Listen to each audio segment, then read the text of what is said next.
I can't believe I'm gonna do this. I really can't believe I signed up to read this bigger book. This book is almost 1500 pages thick, and I have never done this before. I've never read a book this thick. I think the biggest book that I've read is 1200 pages long, and that was years back. So I don't know why I signed up for this, but if I do this, guys, if I finish this book, then I'm gonna be really arrogant.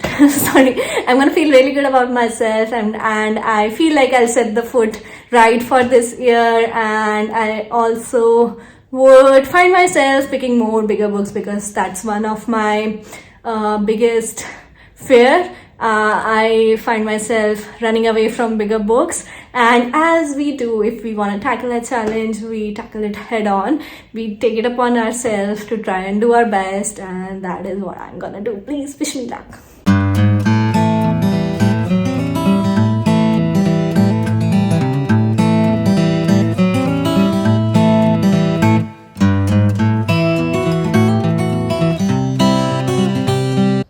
Hi there, lovely people. Welcome back to my YouTube channel. This is Pooja, and let me just cut to the chase because I have a lot on my hand. I don't have enough time to chit chat. Why, you say? Because I am going to read A Suitable Boy by Vikram Seth. This is probably the first week of me trying to get into this, so I took some pictures for my Instagram, kicking A Suitable Boy read along. And let me talk about how I decided to do this. So I'm back in India, right? And I was creating a video on all the books that I own, because I was unboxing all the books that I have in my boxes back home, and I stumbled upon so many big books. I put up a post saying these are all the books that I have as big books, and what do you think I should read? Which of the 3 books that I should read next? And one was A Suitable Boy, another one was War and Peace, and I forgot the name of the third one, but I'm sure you can find it on the Instagram post. And then what happened was a lot of people voted for A Suitable Boy. Some people did also voted for War and Peace, but I chose this one because it's an Indian saga and I would find myself connected to it. I have never done such a thing before where I read such a big book, so I felt I would give this an upper hand. And I don't know what I am in for. Maybe I will cry, maybe I will have sleepless nights, I don't know, but here's how it's going to go. But I came up with a system, as is the case with everything. You need to come up with a system to tackle it head on. I'm going to read this book for around 6 weeks, so this would be divided into 6 parts, and every single day I calculated if I read about 35, at the very least 35 pages, at the max 50 pages, so I would be able to do it in 6 weeks. So 35 pages of reading this book every single day and reading it for 6 weeks will make it a total of like 1500 pages. Actually, the book is, I think, 1478 pages long. So I don't know if I will be able to do that, but if I am not, let's see how I tackle this challenge and how I find time otherwise. But for now, I will see you guys maybe when I have my first post ready, first week of going through this challenge, then maybe we will be able to talk. I came here to quickly talk about my first week of reading A Suitable Boy by Vikram Seth, and right off the bat, there is so much to unpack. I did not expect that the subplots are going to be so many, and I expected that there are going to be a lot of characters, and even then I was overwhelmed by them. There are so many families other than just the Mehras. Mrs. Rupa Mehra, who is trying to find a groom for her daughter Lata. This is what the story is about, finding a suitable boy for her. And then we move across to the Kapoors, who are connected to the Mehras, and then there are Duranis, and then there are the other characters of Nawab Sahab's family, and then there is this whole subplot about Saidabai and her story. It is all true, very interesting. One thing that stuck with me was Lata's character, how post independence there are a lot of young ideas that are growing that are brewing in the country, and it reflects in the youth of the country. So she is very different than even her sister, in the sense of she has unconventional ideas and she values her independence over everything else, which is in contrast with the rest of her family, who she often finds herself in conflicts with because of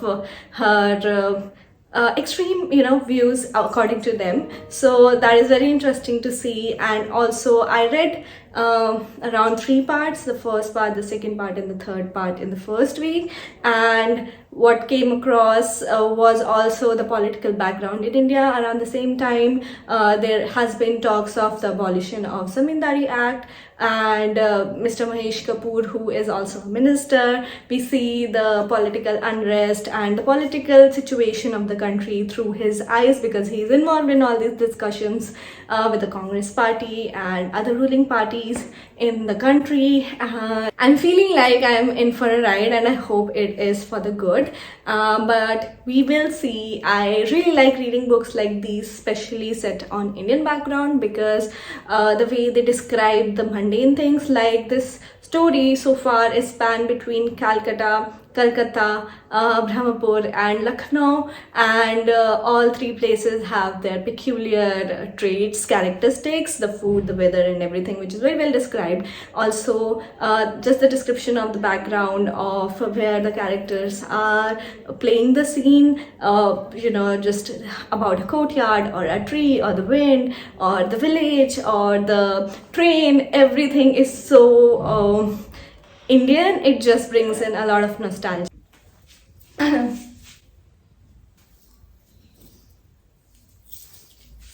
Hi there, welcome to week 2 of A Suitable Boy Readathon.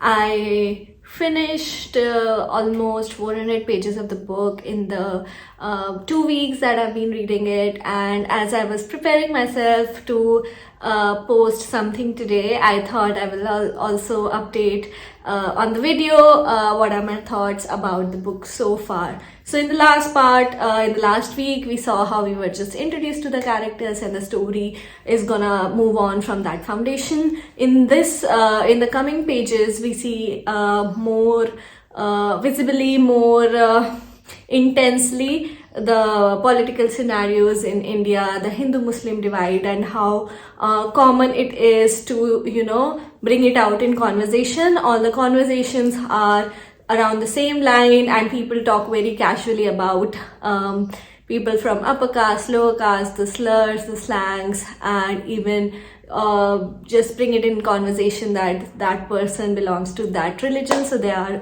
going to behave like that, which is understandable from that part of time, from that period, because India was just reeling in from having been under the colonial rule. And I was amazed at how accurate the description was. Even today, I see these conversations happening all around me. We are not adverse to them, even though, urban India lives in metropolitan cities, in tier 2 cities, and in villages, these conversations are still very prevalent, and all of these divides exist. At least on the paper, the government has tried to bring representation and have incentives for diversity, but in how do I call it, the internalized stigma and the internalized bias is still given vent to. So I was very amazed to see how that is still relevant. And add to that, I am particularly not a very political person, so I don't give in to just giving into those biases, thinking that one party is better than the other. In my opinion, all of these parties are just doing things for their material gains, and for that they instigate such feelings of hatred amongst people. So I have a very neutral standpoint about those things.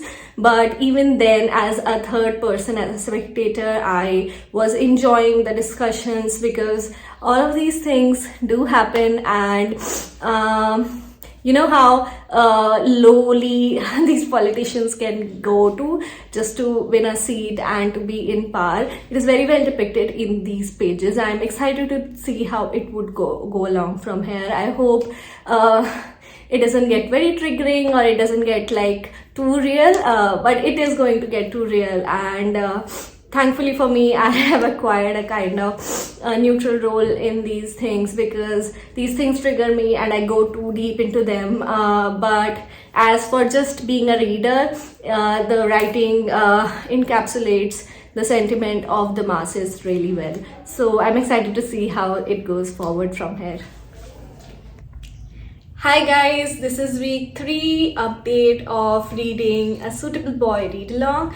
And right off the bat, I have so much to unpack. There are so many things happening. Each character is moving forward in their own plot, and which also the plot also brings all of the characters together very serendipitously, and there are a lot of coincidences in that manner. We see that there is an ongoing discussion of the Zamindari, abolition of the Zamindari Act. It is still so prevalent in discussions, and as a matter of fact, Mr. Mahesh Kapoor, the minister, sends his son Man away from Saidabai, and he is sort of sent on an exile along with Rashid, his friend, to his Muslim village. And there he sees himself struggling with the boredom of village life, and really struggling with the village life, and also finding it difficult to gel with those ideas, orthodox ideas. So that is what we see on that front. And then as for Lata, the mother, Mrs. Rupa Mehra, she is set on finding the right match for her. So she writes to one of her close friend, Kalpana Chawla, and she also goes on to visit her in Delhi, and there she comes across another gentleman who she thinks could be a good match for her daughter. And that is what we see. Miss Kalpana Chawla makes it a point to get the two together, and the story progresses from there. Other than that, we see the scene shifted to Veena and her music teacher, who is Muslim, Ustad Majid Khan, a very renowned player. And we see that very renowned player, and we see that she so enjoys doing that, and there's still so much divide, and there is a conversation that happens between the two that highlights that conflict, that difference in opinion, just because they come from different parts of the society, right? And this is what brings me to the general theme of things in this book. Two characters with different coming from different sects of the society are placed into a room, and they are made to talk, and they are made to discuss, and we see the conflict through their voices, through their eyes. So this is what the beauty of the book is in, and you can root for either of the sect, or you can either root for either of the sect, or you can just be a silent spectator and see two different sides of the same coin. So that's what I am enjoying. And there are so many divides that are highlighted so well in this book, like the gender divide, the Hindu-Muslim divide, the caste divide, and the societal norm that women has to play in the society and man has to play in the society. It's also too prevalent, especially more so in the Indian society. So much to unpack, and I'm so excited to see what the subsequent chapters hold. Hi there, I'm very comfortably propped on this floor cushion under the window, and I'm quite liking my time here in India. It's sunny, it's also, it is the winter month, so it's not very hot, but it's still very sunny, and the food and just I'm creating so much content because I have been so productive while I am at home. So yeah, that's a good thing.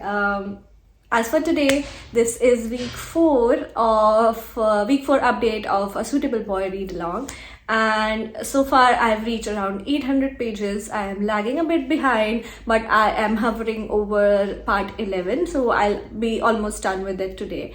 And because I'm gonna put up a post today and I was all dressed up for it, so I thought I will also talk about my thoughts of the book that I have been feeling on the threshold of part 11.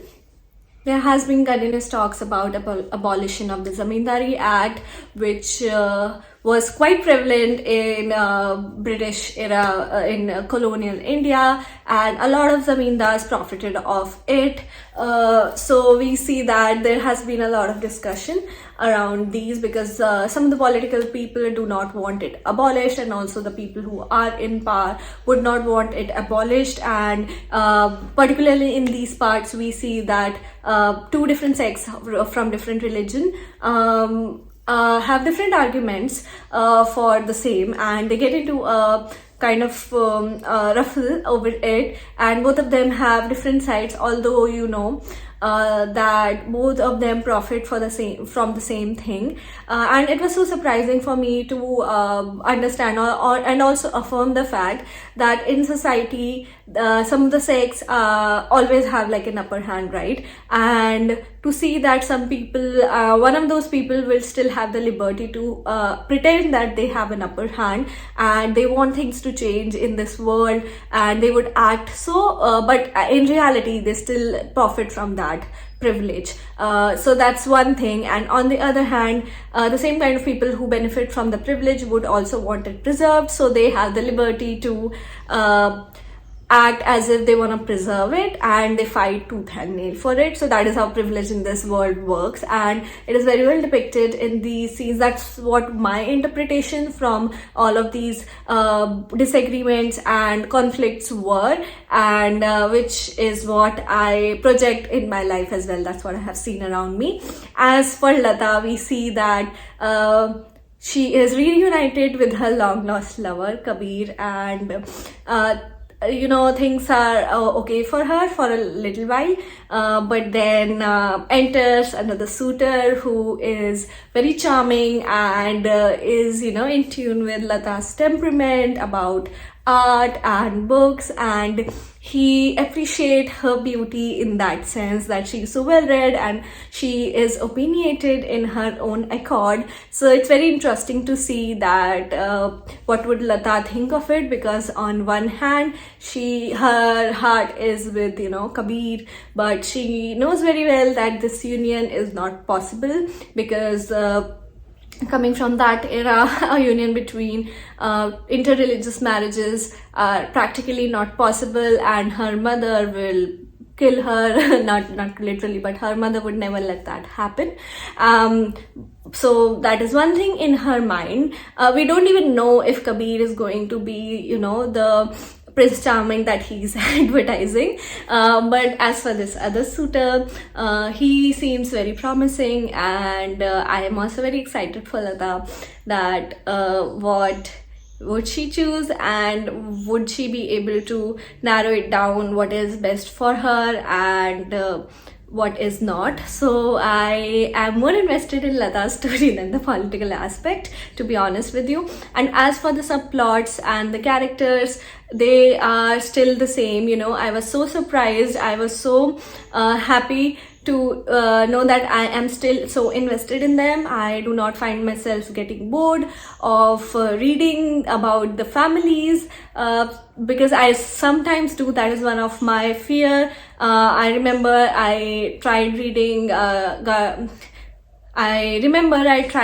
Marquez 100 Years of Solitude, and it is also like a family saga span over 100 years, but I could not connect to it. I could not follow through because there were so many characters, and I feel because I wasn't able to relate to that culture, it became harder for me to remember the names and remember each character's subplots. I might try reading it again after successfully maybe making strides through this one, but that is a striking difference that I felt here. I was able to relate, and I was also able to enjoy, so maybe those things matter. And having been born in this country, I can understand the subtleties of the text. I can understand the small nuances of what's happening, which was missing for me maybe in that book. So not bored at all. The drama is on the rise, and we want Lata to find the best suitor, don't we? Right? So okay, yeah, let me take your leave for today because I have a lot of reading to do, and excited for the next week. Hello, welcome to week 5 of A Suitable Boy Read Along update. And I'm so surprised I have fleeted through the parts, and we're almost at the end of it. If you see it, I'm at part 15, so that makes four more parts for me to finish in the last week, but I was lagging a bit behind. I'm hopeful I will catch up in the later days because I perform better under pressure. But the thing is, as I'm preparing to put up a post tonight, I also wanted to talk about what has happened so far and my thoughts on it.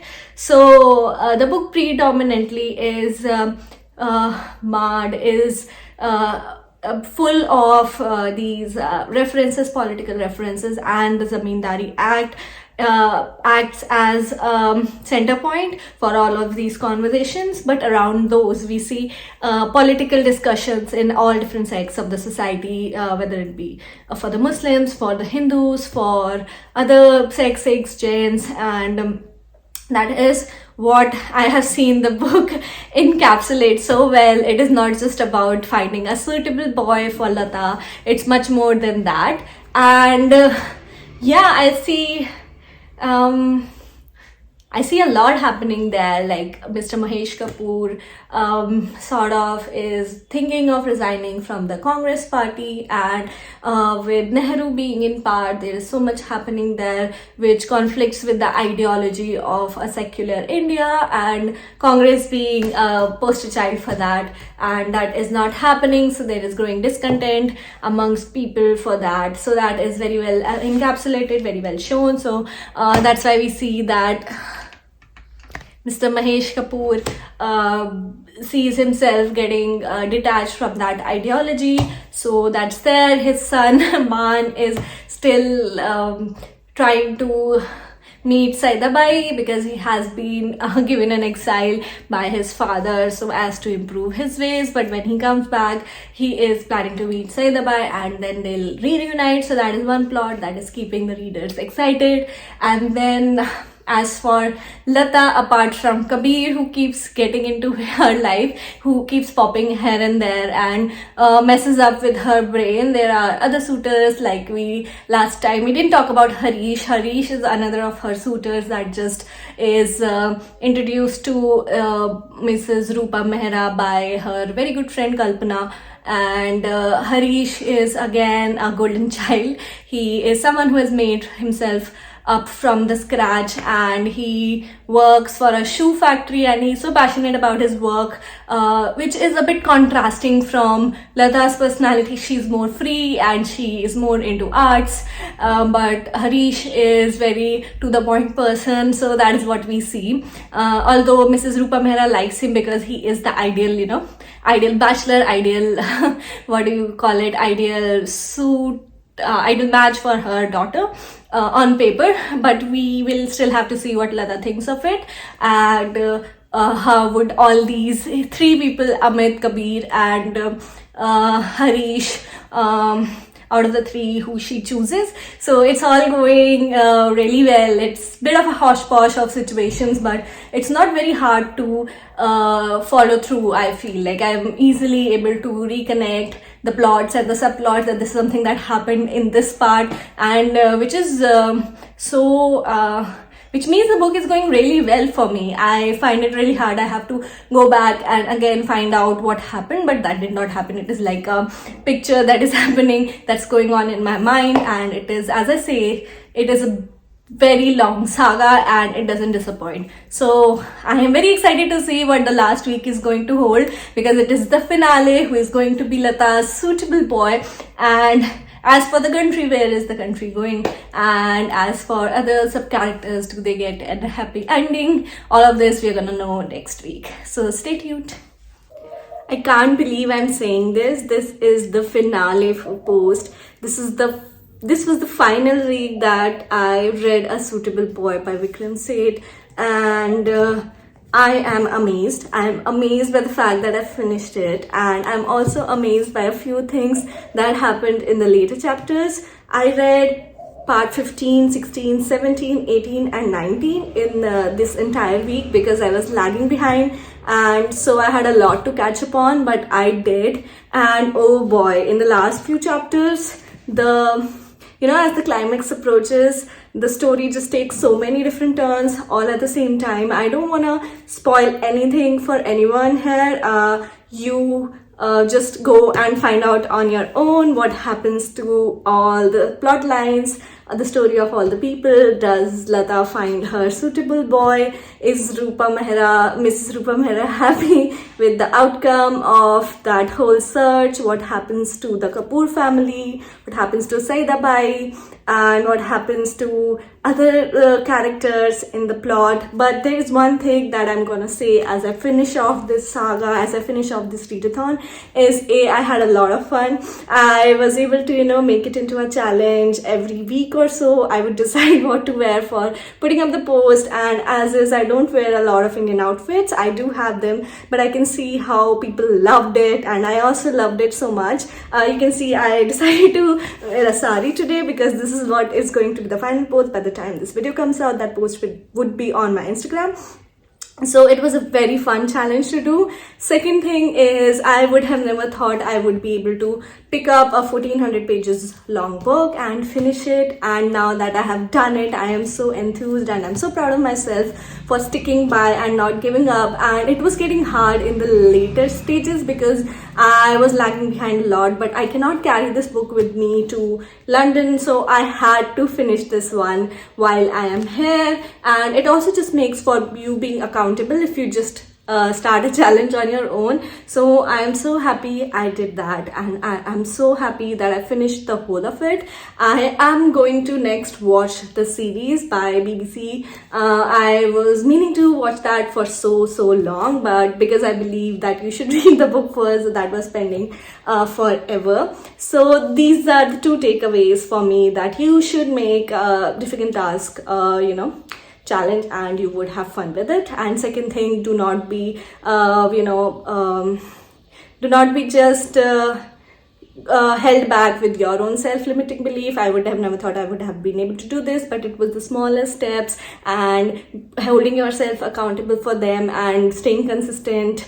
In the later stages, I started keeping a track of all the parts that I'm finishing, so it got me motivated. And that was it, guys. That was it. I had a lot of fun reading this book. I hope you guys also picked this one, and if you were reading with me, I am forever grateful for you people to give me so much support, and forever grateful for sticking by, talking to me, having all these discussions. I'm sorry, I forgot to mention a few things, primarily my thoughts about the books.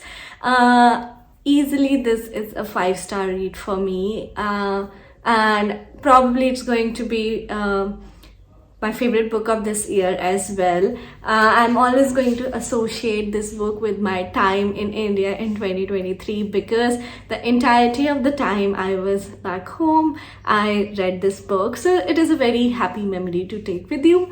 And then this book in itself is, of course, one of a kind. The last time I read something like this was Shantaram. It is again a very thick book, but it was a from the perspective of a white man. This was not. As a matter of fact, there is no one protagonist. It is from a third person's perspective. The book is not in first person. But having said that, I found it one of a kind, in the sense that there are so many subplots in the book and yet all the characters are so well connected. I have an issue following through fantasy and fiction reads because I cannot remember names a lot, but I did not have any problem connecting the dots in this book, and I still remember the name of all the characters and what part they played. The characters are very well drawn out. The writing, need I say more, the writing is amazing. It draws from so many literary references and songs, and it has pieces of poetry. I was able to do a bit of research on Vikram Seth. As a matter of fact, he started off with writing poetry, although he's an economist.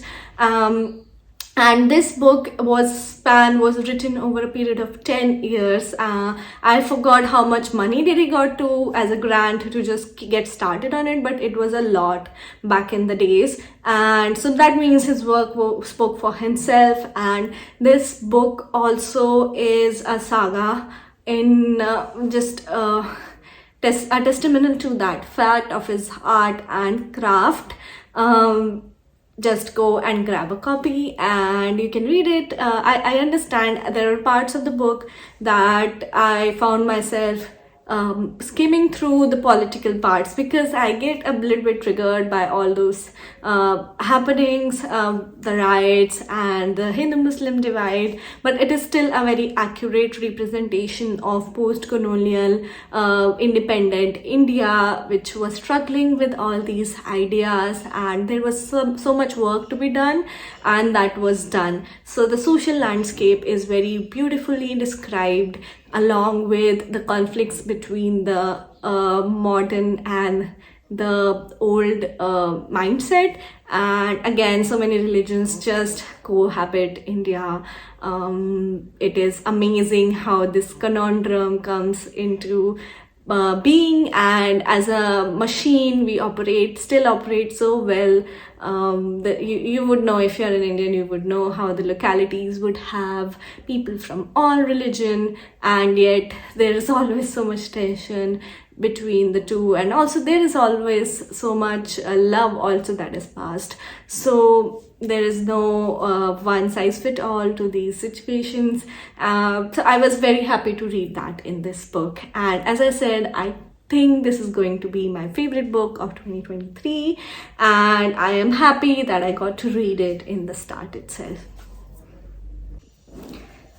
One thing I forgot to mention was, no matter the result, I'm not gonna reveal who was the suitable boy for Lata, but I was so happy to know that Lata, although being someone who represents modern India, she did what was best for her, and she arrived at that decision on her own.